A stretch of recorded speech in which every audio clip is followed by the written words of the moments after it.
Welcome back to Unapologetically in Power, the space where we stop performing strength and start telling the truth.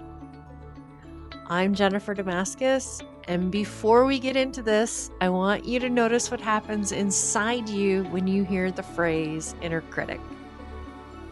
Some of you just tightened. Some of you rolled your eyes because you have tried to fix this before. Some of you felt exposed. Whatever showed up, let it be information. Take one breath with me, in through your nose, out through your mouth, and let your exhale be a little longer than your inhale. You are not in trouble. You are not behind. You are not failing. Today, we are going to talk about the difference between the voice that punishes you and the voice that leads you. Now, you're probably wondering, why does this matter, Jen? So here's the thing. Here's the truth. A lot of high-performing women do not have a motivational problem. They have a relationship with themselves problem. You can be wildly competent and still be internally unsafe because your inner world is not led, it's policed. And when you're being policed from the inside, you might still succeed outside, but you won't feel free. John Maxwell says, the toughest person to lead is always yourself.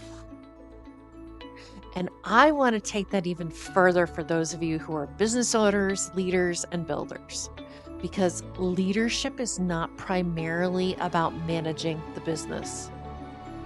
Leadership is about building the business by putting the right people in the right places. You do not scale by doing everything. You scale by leading.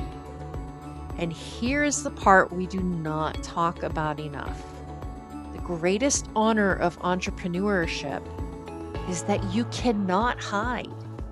You can hire support, you can build systems, you can put the right people in place, but you still have to manage yourself. You manage your energy, your integrity, your nervous system, your standards, your capacity. So yes, you're building a business, but you're also building the leader who can hold it. And that is why this matters.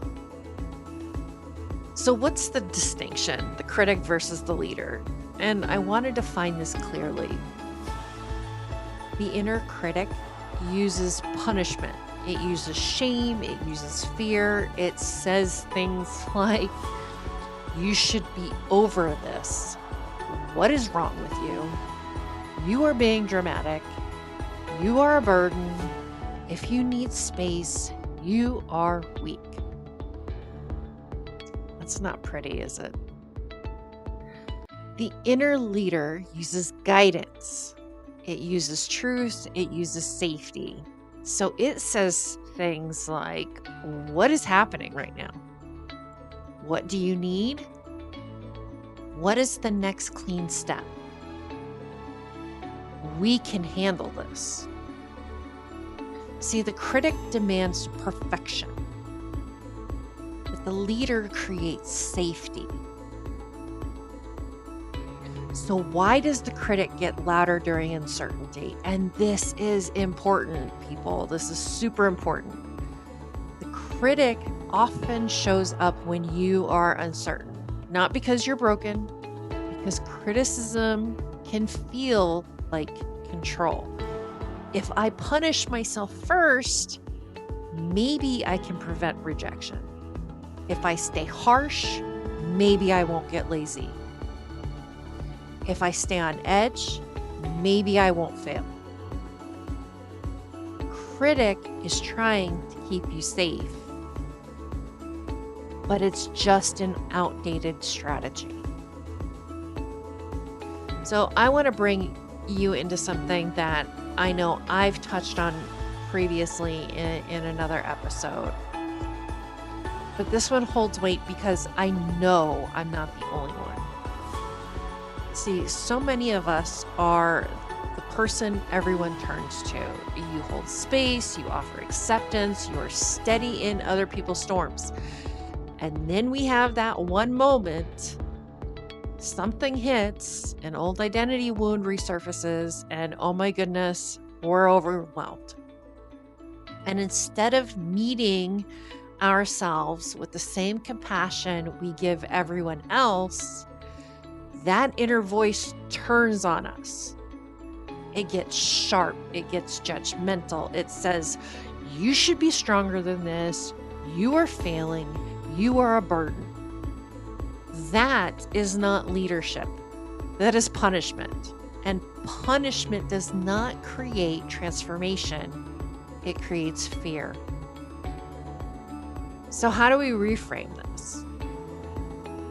Self-leadership is not letting yourself off the hook. It's getting off the hook of cruelty. So it's stewardship. And a steward does not scream at the thing they are responsible for.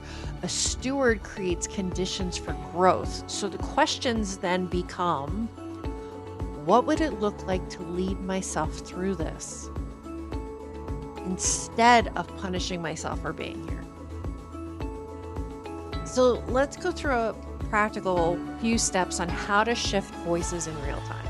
And this is the part we can use this week and going forward. First step, we label the voice. When you hear the harshness, name it. That is my critic. That is not my leader. Because labeling creates space. If you have to, name her. Whatever it is in your head. You could call her your evil twin. Whatever that voice is, but name her and just be like, shut the hell up, negative Nancy. Not today. Label her. Label that voice. Labeling that voice creates space. Then we ask, what are they protecting? Because the critic that's popping up is rarely random. So we need to start asking, what are you afraid will happen if you stop yelling at me? You might hear something like, well, you're going to fail. You will disappoint people. You will be rejected. You need to thank it. Then you need to update the belief. And you're thinking, well, how do we do that? So we need to switch to leader language here. You can use this sentence, I can be accountable without being cruel. Then you need to ask, what is true right now? What is needed right now?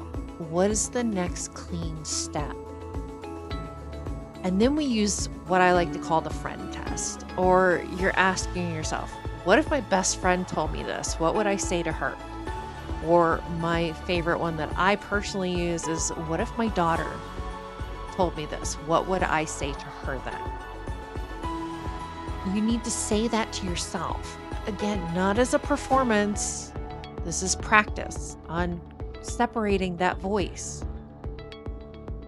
Then the last step we need to do is choose one act of self-leadership. Again, these are small, tiny things. Drink water, step outside, send an email, take the nap, get some food. Hangry is a thing. Ask for help. Say no. Leadership is not a vibe. It's a decision. And if you take nothing else from today's episode, I want you to take this. The toughest person to lead is always yourself. And if you're an entrepreneur, a leader, a builder, that is not a weakness. That is the work.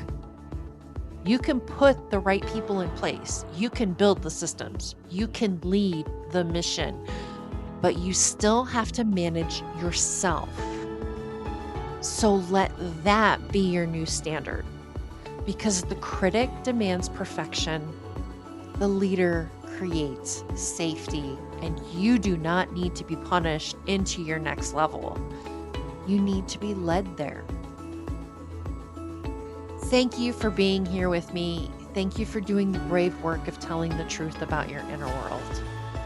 I want to give you a reflection prompt for the week just to help you move forward with this. It's, where am I using punishment as motivation? And what would leadership sound like instead? Write it down. Even if it feels unfamiliar, that unfamiliarity is not wrong. It's just new. And I'll see you right back here next time on Unapologetically in Power.